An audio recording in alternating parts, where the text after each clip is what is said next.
Welcome back to the channel. In today's video, I'm going to show you guys how to change the language on your iPhones or iPads. Very simple and easy to do. All you have to do is access your settings. So just go ahead and search for settings or just open up the settings application. Once you're in the settings application and you're on your home screen right here, all you want to do is scroll down and you will see general. You want to click on general. And then you will see language and region right here. It might just say languages for you depending on where you're located, but you just want to click on that. And then here you will be able to choose languages or preferred language order. Now, if you want to have multiple languages on your phone, you can do multiple languages like I have here, and then prioritize them with putting the one to the top that you want to see the most just by scrolling like this on the right.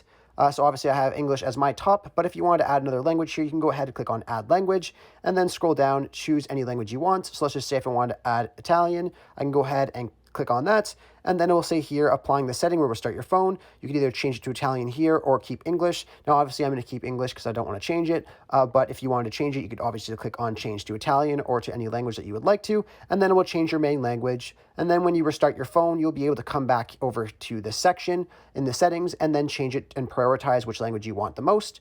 Anyhow, I really hope I was able to help you guys out with showing you guys how to change your language on your iPhones. If this video did help you, be sure to leave a like on the video and subscribe for more. Thanks for watching.